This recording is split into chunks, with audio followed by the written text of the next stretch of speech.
Assalamualaikum warahmatullahi wabarakatuh. Al-Fatihah ila ruhi sayyidina wa habibina syafi'ina Rasulullah sayyidina Muhammad ibn Abdullah sallallahu alaihi wa ala alihi wa ashabihi wa azwajihi wa dhurriyyatihi la yu'la rajatin bil jannah wa yanfa'una bi asrarihim wa anwarihim wa ilumihim wa nafahatihim wa barakatihim fid dini wa dunya wal akhirah wa ja'aluna min hisbihim فيرزقنا محبتهم ويتوفنا على ملتهم ويحشرنا في زمرتهم بالعافية سلامة لهم الفاتحة. أعوذ بالله من الشيطان الرجيم. بسم الله الرحمن الرحيم. الحمد لله رب العالمين الرحمن الرحيم مالك يوم الدين. إياك نعبد وإياك نستعين اهدنا الصراط المستقيم صراط الذين أنعمت عليهم غير المغضوب عليهم ولا الضالين آمين. بسم الله الرحمن الرحيم. نويت تعلما وتعليما وتذكرا وتذكيرا والنفعا والانتفاعا والإفادة والاستفادة والحثا على التمسك بكتاب الله وسنة رسول الله صلى الله عليه وسلم ودعاء إلى الهدى ودلالة على الخير ابتغاء مرضاته وقربه وثوابه وحسن الخاتمة مع اللطف والعافية وصلاح العاقبة. بسم الله الرحمن الرحيم. الحمد لله رب العالمين والصلاة والسلام على أشرف الأنبياء والمرسلين Sayyidina wa habibina wa syafi'ina wa maulana Muhammadin wa ala alihi wa sahbihi ajma'in, amma ba'du.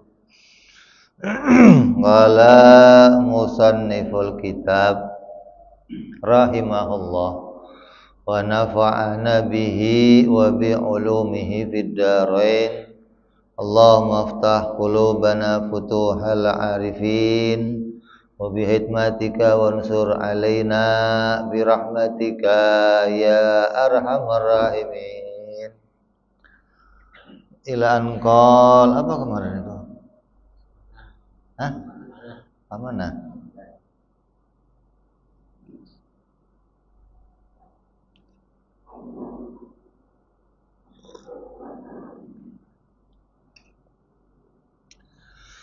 Melanjutkan yang wajib kita imani dari sifat-sifat yang wajib bagi para rasul. Yang ketiga adalah wajibnya para rasul bersifat tabligh. Apa itu tabligh? Tabligh artinya menyampaikan segala sesuatu yang diperintahkan oleh Allah untuk disampaikan.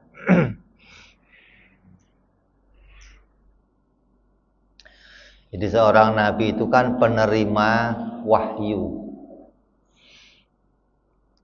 Ada yang wahyu itu hanya untuk dirinya sendiri. Ada yang wahyu itu wajib disampaikan kepada yang lain. Ada pula wahyu itu yang Nabi boleh memilihnya. Jadi menyampaikan segala perintahnya Allah Subhanahu wa taala. Ini adalah sifatnya para rasul. Kalau nabi tidak diperintahkan oleh Allah untuk tabligh.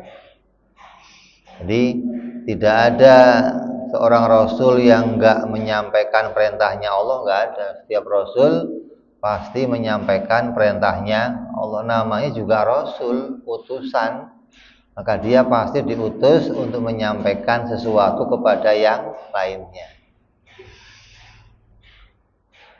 Apa yang disampaikan oleh Nabi? Allah memberikan kepada Nabi 3 perkara.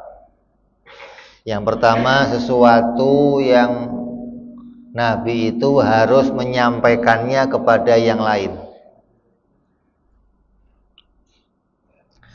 Dan ini perkara ini nggak mungkin dilupakan sama Nabi, nggak mungkin. Nabi kok lupa untuk menyampaikan perintahnya Allah, nggak mungkin. Seperti apa? Al-Quran yang jumlahnya ada berapa? 30 juz. Al-Fatihah yang isinya 7 ayat, menyampaikan tentang wajibnya sholat, menyampaikan tentang berita bahwa surga itu akan ditempati oleh orang-orang yang bertakwa. Ini nggak mungkin Nabi lupa, nggak mungkin. Terus yang kedua, sesuatu yang Nabi harus menyembunyikannya.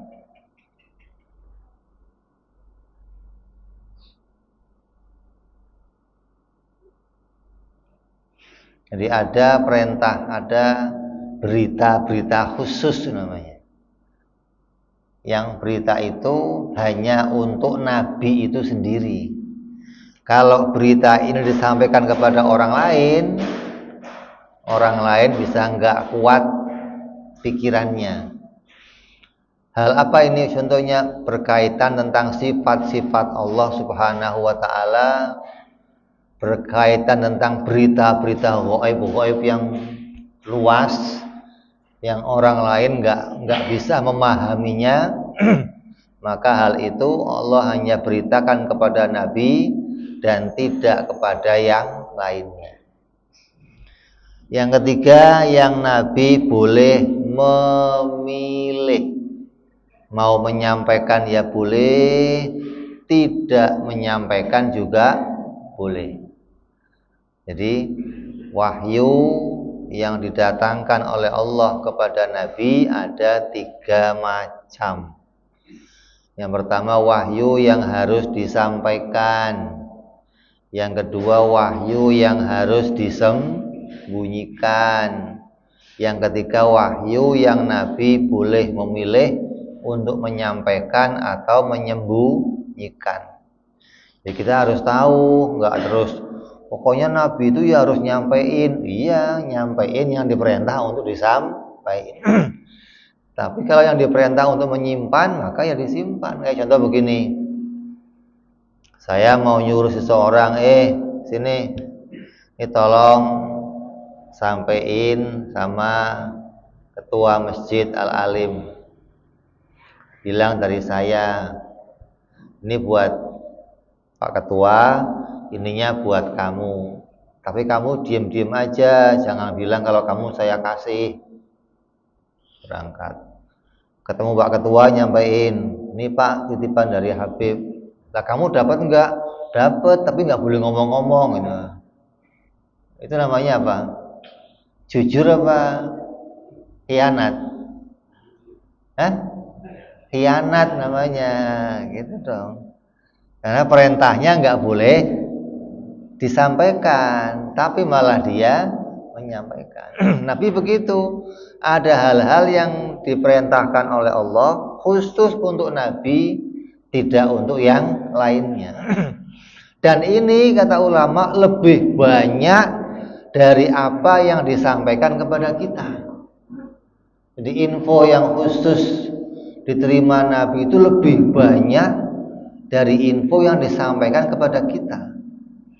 Saking apa luasnya sesuatu yang diterima oleh Nabi Muhammad sallallahu alaihi wasallam.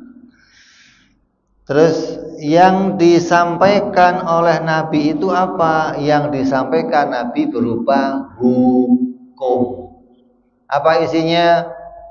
Wajib, sunnah, haram, makruh, dan mubah. Isinya apa? Satu, wajib, terus sunnah, terus haram, makruh, mubah.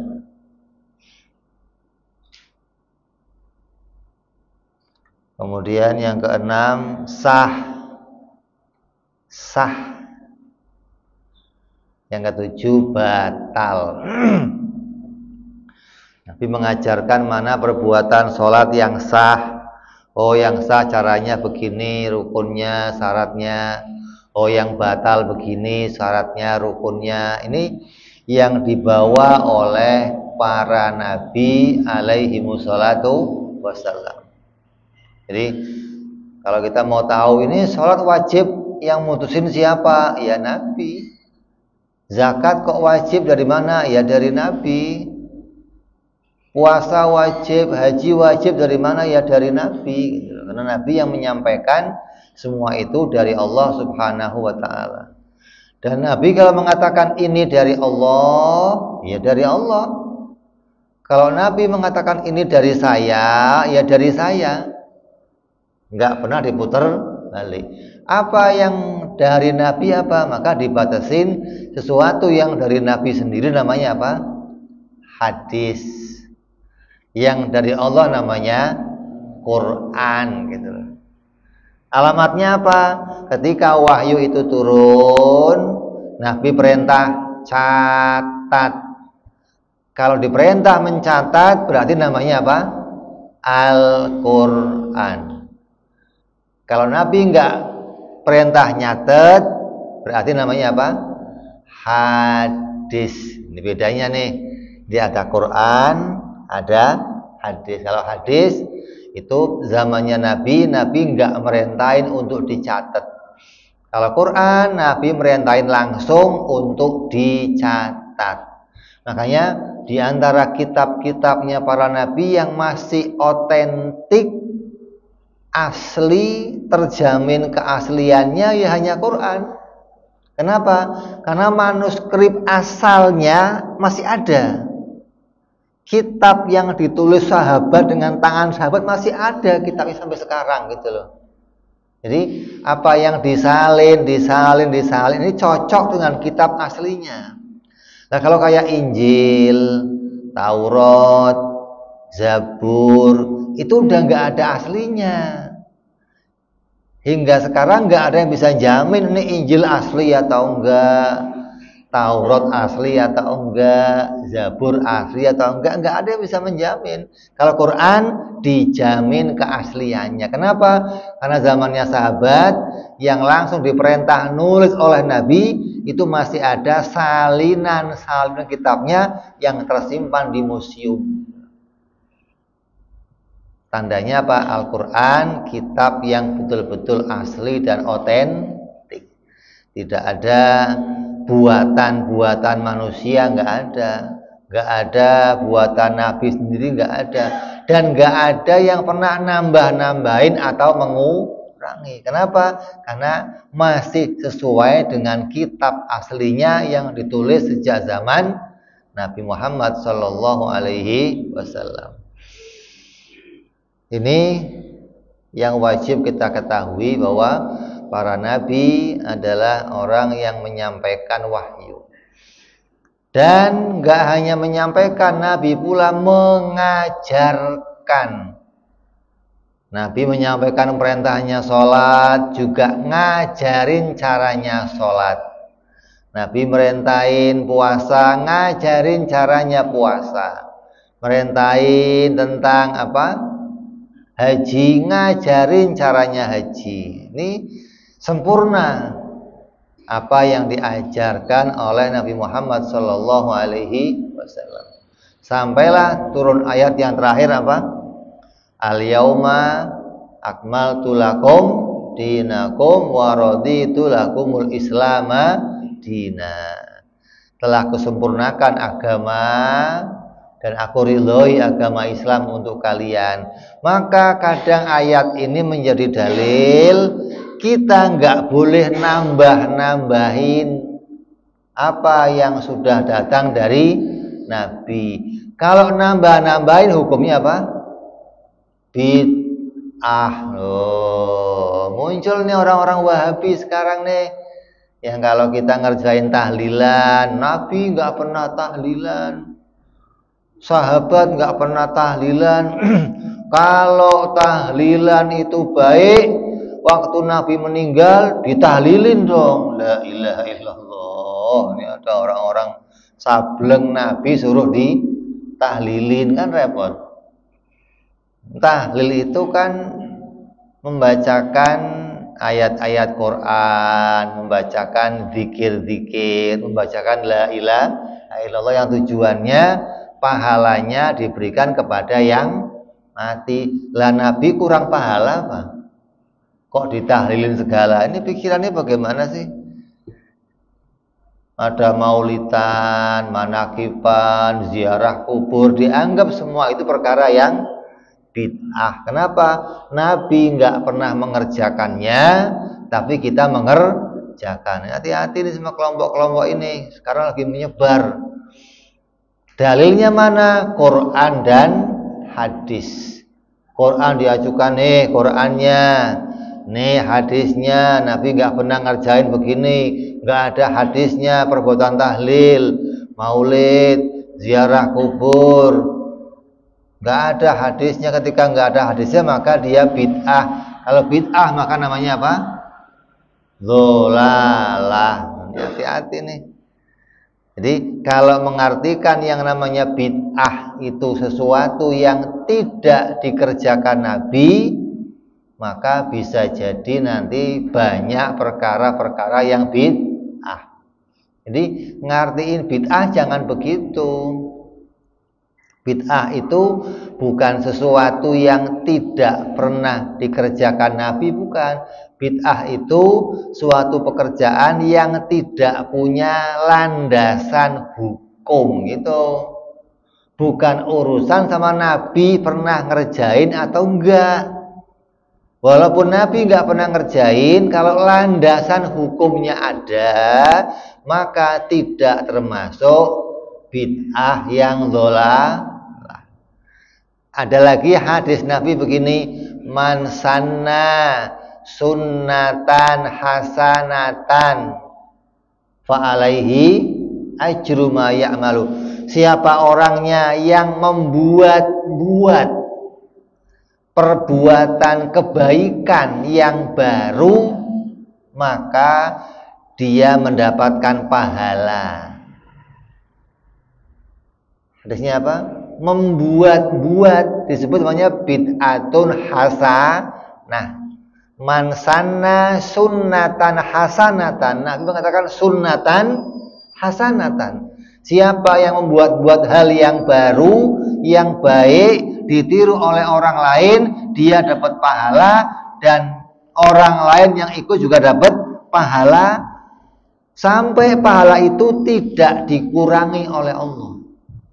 Kalau dia ngerjain dapat pahalanya 10.000, yang niru dapat pahala, dia juga kebagian pahala yang sama dengan yang orang lain kerjakan. Coba bahasanya apa? Man sanna sunnatan hasanatan. Berarti ada perkara baru yang kita boleh mengerjakan, gitu loh. Dan ini banyak. Jangan dikatakan, oh Nabi nyampain udah sempurna, nggak boleh ditambah-tambahin lagi.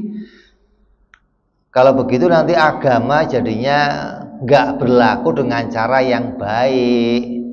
Kenapa? Karena yang namanya ulama itu adalah pewarisnya para nabi. Kalau semuanya sudah diputuskan oleh para nabi, apa fungsinya yang namanya ijma'nya ulama? Apa fungsinya yang namanya kiasnya ulama? Jadi kita ini punya dasar hukum 4. Yang pertama apa?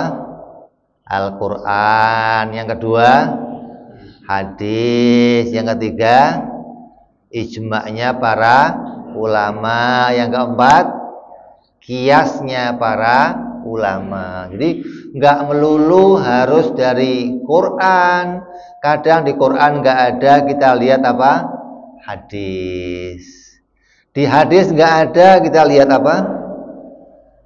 Ijma'nya ulama. Oh, ulama ngomongnya begini, ya sudah ikuti. Oh, kadang ulama belum bersepakat, kita lihat apa lagi? Kias. Jadi ada sandaran hukum yang kita pakai untuk memutuskan sesuatu.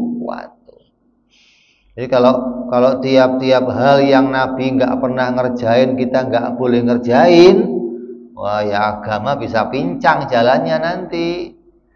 Seperti hukum-hukum yang baru-baru yang sekarang muncul yang dikiaskan dengan hukum-hukumnya Nabi. Kayak apa? Tahlilan. Mana dalilnya? Kalau tahlilan yang isinya Yasin, Qulhu, Falak, Anas, ya nggak ada hadisnya. Tapi kalau bicara Nabi perintahkan kita membacakan Yasin, ada terpisah. Nabi perintah kita bacain Qulhu, ada terpisah. Hingga oleh ulama kemudian dikumpulkan, dijadikanlah satu, tersusunlah cara yang kita pakai sekarang namanya tahlilan. Gitu loh. Kayak rotib, nggak ada hadisnya rotib urut begitu, nggak ada. Tapi dikumpulkan oleh para ulama. Oh, Nabi perintah baca la ilaha illallah, Nabi perintah baca hasbunallah wa ni'mal wakil, Nabi perintah baca, maka oleh ulama disusunlah jadilah sebuah rotib gitu. Kalau segala yang Nabi nggak pernah ngerjain kemudian disebut bid'ah, ya ini yang kemudian terjadilah seperti sekarang ini. Dikit-dikit orang muslim dikafirkan, dikit-dikit orang muslim dikafirkan, kan bahaya gitu loh. Jadi kamu hati-hati sama orang-orang yang dikit-dikit membid'ahkan. Kenapa? Karena dia nggak punya landasan hukum untuk mengatakan itu hal yang bid'ah. Sama dengan tadi, oh ini maulid bid'ah, mana dalilnya? Tanya. Oh ini hadisnya tadi siapa? Itu namanya dalil umum. Kullu bid'atin dolalah, itu dalil umum. Kita minta dalil yang khusus gitu dong. Kenapa? Karena apabila suatu perbuatan tidak ada yang mengatakan perbuatan itu dilarang, maka berarti kita boleh mengerjakannya. Kalau memang itu dilarang, ada hadis, ada ayat yang menunjukkan apa? Larangannya. Kalau nggak ada, berarti kita boleh memilih untuk mengerjakan. Jadi kerjakan agama. Ente mau buat perkara baru apa sekarang ini, kayak apa? Metode cara baca Al-Quran. Muncul metode baru. Zaman Nabi ada nggak? Quran, sekarang muncul Quran baru yang apa? Yang tulisannya warna-warni. Oh ini ada apa? Tuntunan tajwidnya. Oh ini begini namanya idgham, ada ikhfa, ada iklab. Zaman Nabi ada? Enggak ada. Apa itu bid'ah terus? Dan banyak hal-hal lagi yang lainnya yang di zaman Nabi nggak ada, sekarang muncul, dan semuanya itu disebut namanya bid'ah hasanah. Jadi nggak semua bid'ah namanya bid'ah apa? Dolalah. Hati-hati nih ya, jangan gampang-gampang ikut kelompok-kelompok yang tidak bertanggung jawab. Kalau ditanya, ente ikutnya ulama mana? Tafsirnya bacanya Jalalain. Jalalain apa jalan lain gitu, kadang nggak nyambung juga. Yang diikuti bukan Jalalain tapi jalan lain. Terus lawannya dari sifat tabligh adalah sifat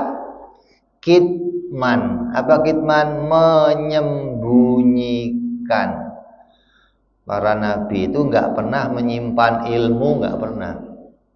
Setiap ada yang diperintah oleh Allah untuk disampaikan, pasti disampaikan.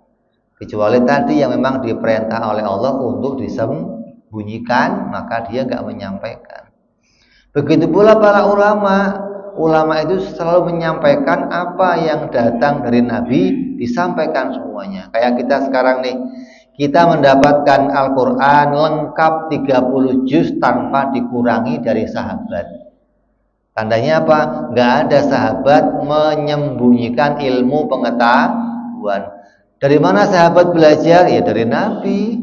Karena nabinya nggak pernah menyembunyikan ilmu pengetahuan. Semua disampaikan sama sahabat. Sahabat menyampaikan kepada kita, kita nyampaikan sama anak-anak kita terus sampai nanti hari kiamat. Al-Quran, hadis, kitab-kitab semua terus disampaikan. Tidak ada yang menyembunyikan semua itu. Beda sama orang-orang Yahudi, sama orang-orang Nasrani yang generasi setelahnya itu banyak menyembunyikan sesuatu.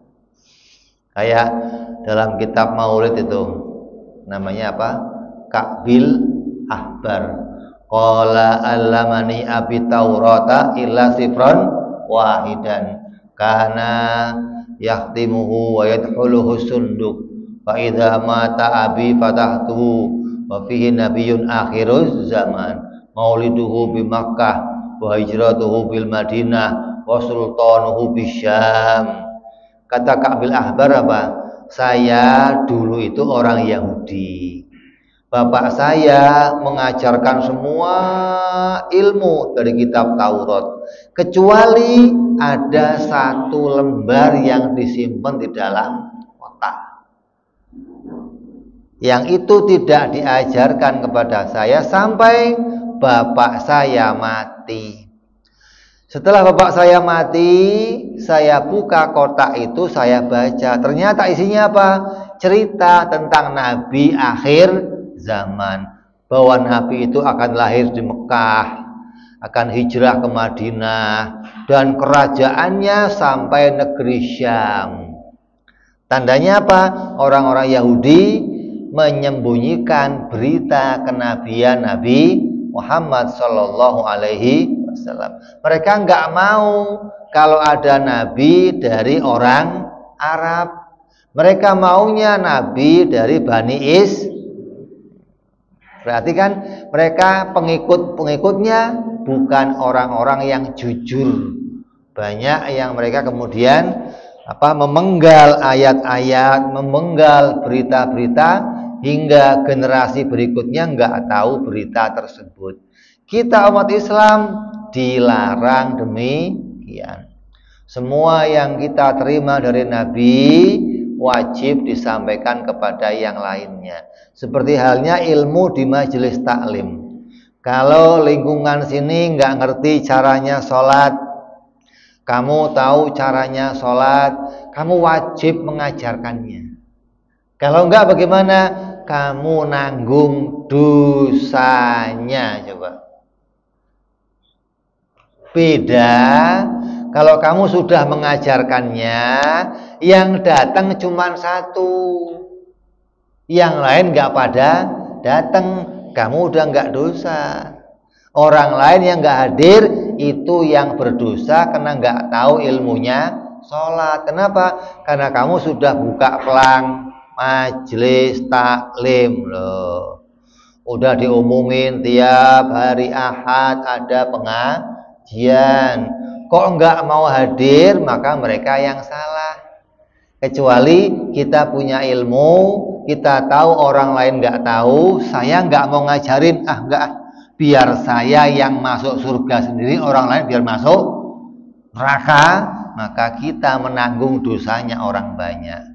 Begitupun ngajar tajwid, ngajar Quran, ngajar ilmu apa saja, kalau kita tahu lingkungan kita nggak ngerti ilmunya, kita wajib mengajarkannya, walaupun cuma satu orang. Ini wajib hukumnya, gitu loh.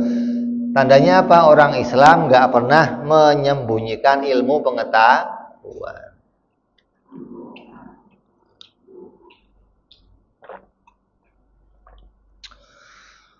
Kadang seorang murid itu lebih pintar dari gurunya. Contohnya siapa? Imam-imam kita dulu, Imam Syafi'i. Ketika belajar sama Imam Ahmad bin Imam Malik. Imam Malik ilmunya sampai habis. Imam Malik apa? Syafi'i, ilmu saya habis, udah saya ajarkan semua ke kamu. Kamu sekarang pindah ngaji sama guru yang anu.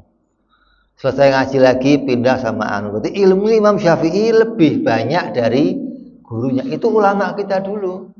Kalau mencetak orang, pingin muridnya lebih pintar dari dirinya. Makanya tiap-tiap ulama dulu gurunya mesti banyak. Enggak cuma satu itu doang, enggak. Kalau sekarang kan enggak, kiai santrinya dikup, jangan ngasih sama yang lain. Nah, enggak boleh. Ngasih sama saya sendiri, jangan yang lain nggak pinter, saya pinter sendiri. Sekarang begitu kadang-kadang. Tapi ulama dulu nggak begitu. Kita malah diperintah ngaji kemana saja.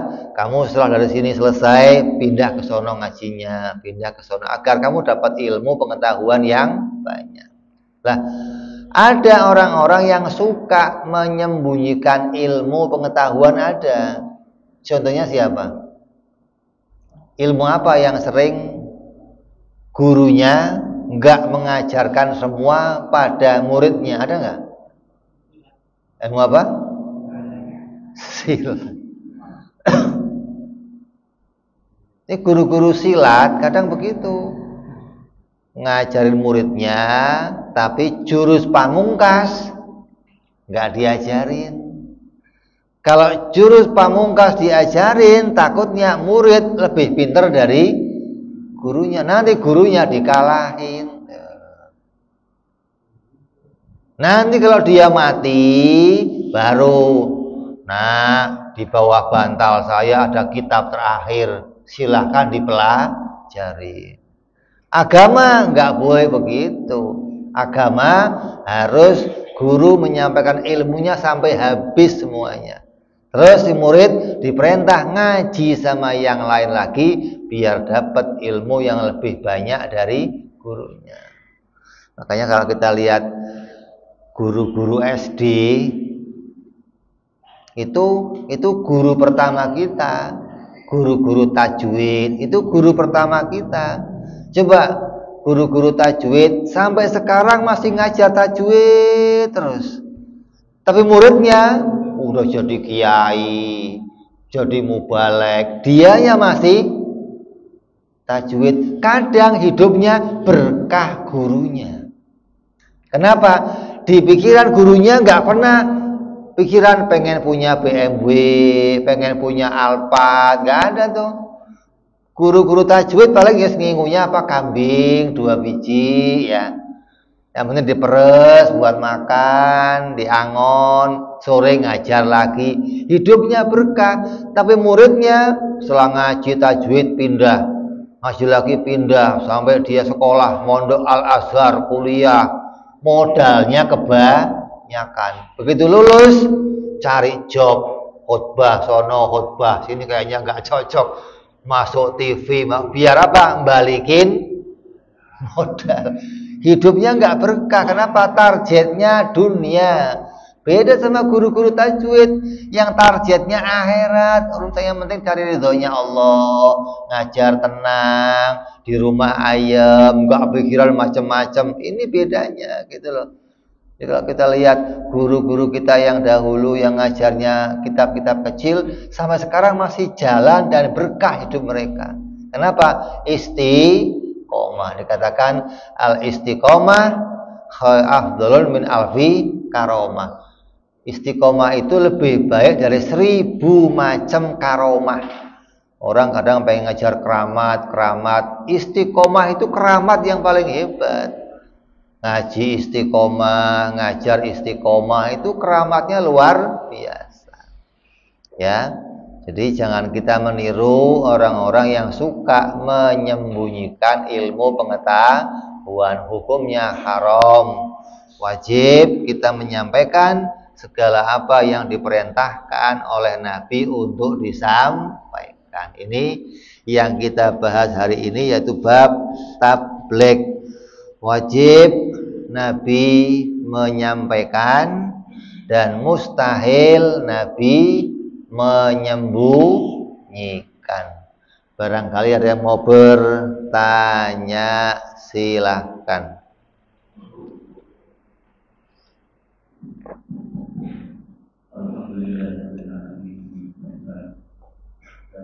Terima kasih kepada guru kita.